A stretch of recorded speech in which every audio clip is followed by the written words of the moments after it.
হরিপুর গ্রামে একটা রাজু নামে একটা রাখাল ছিলেন। সে হাঁটতে হাঁটতে নদীর পাড়ে গেলেন। হঠাৎ করে সেখানে গিয়ে দেখলেন যে যে জমিদার এসে তার কাছে পৌঁছালেন। জমিদারটি বললেন যে, রাজু, অনেক দিন তো হলো, তোর থেকে কিছু টাকা পাওয়ার ছিল, তুই তো সেগুলো আমাকে এখনো ফেরত দিলি না। অনেক দিনই তো হলো, সময় নিলি, তো কি রে, টাকাটা ফেরত দেবে? জমিদার মশাই, আপনি তো দেখতেই পাচ্ছেন কি অবস্থা।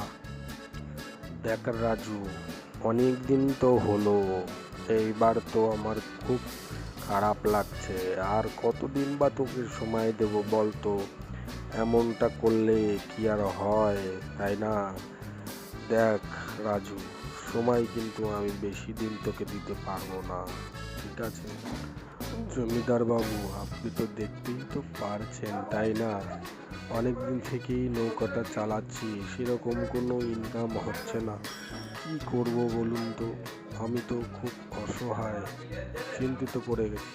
দেখ রাজু, তুই বাজে কথা বলিস না, ঠিক আছে? এবার কিন্তু আমি তোকে এবার উল্টো পাল্টা বলবো। খুব রেগে যাচ্ছি আমি, বুঝলি তো? আমার ওসব কথা রেগে গিয়ে তখন জমিদার বললেন যে, আমি অত জানি না, তোকে আমি ঠিক 10 দিন টাইম দিলাম। এই 10 দিনের মধ্যে কিন্তু আমার টাকাটা চাই, না হলে তোর দোকান। আমি তো জমিদার বাবু খুব গরিব মানুষ, তাই না? আমাকে তো একটু দয়া করেন। কি করব, বহুত অসহায়, তাই আমি কি দয়া করব রাজু, বল?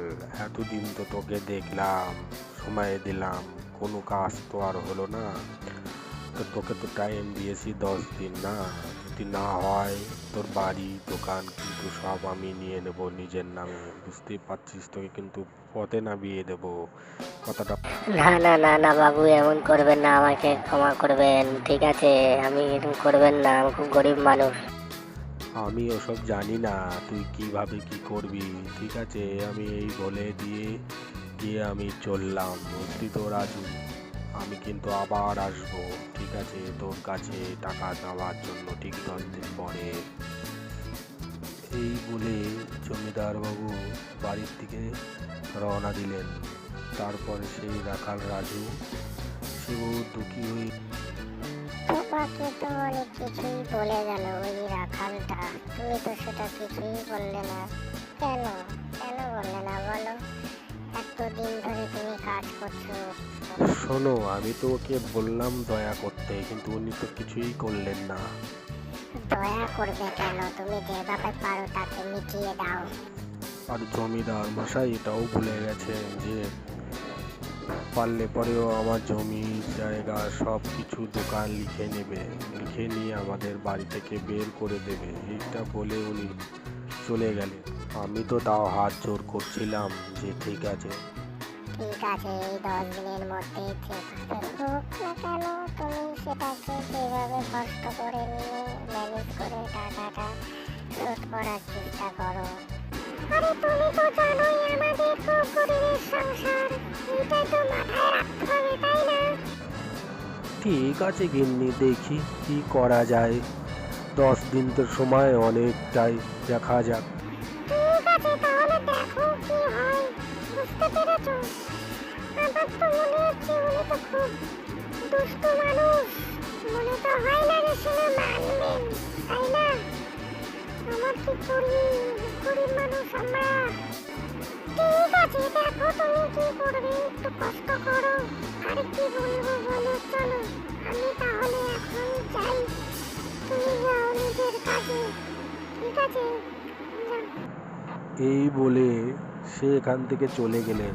তারপর রাজু সেই নদীর পাড়ে গিয়ে দাঁড়িয়ে দাঁড়িয়ে চিন্তা করলেন যে কী করব আমি। তারপর সেই যে জমিদার বাবু এসছেন, কে রে রাজু, টাকা কি জোগাড় করতে পারলি? 10 দিন তো পার হয়ে গেল, তাই না? দেখ রাজু, আমি কিন্তু যেটা দিন টাইম করেছি ঠিক আবার আসবো, ঠিক আছে? এটা বলে আমি যাচ্ছি, বুঝলি তো? কি যে করি কিছুই বুঝতে পারি না, কোথায় যে যাই, আমার তো খুব চিন্তিত। গিন্নিও তো বললেন উল্টে পাল্টা, আমি তো কিছুই বুঝতে পারছি না কিভাবে যে জোগাড় করব এতগুলো টাকা, আমি যে কোথায় পাই। তখন রাজু খুব চিন্তিত পড়লেন আর ভাবছেন উনি কি করবেন। দেখছি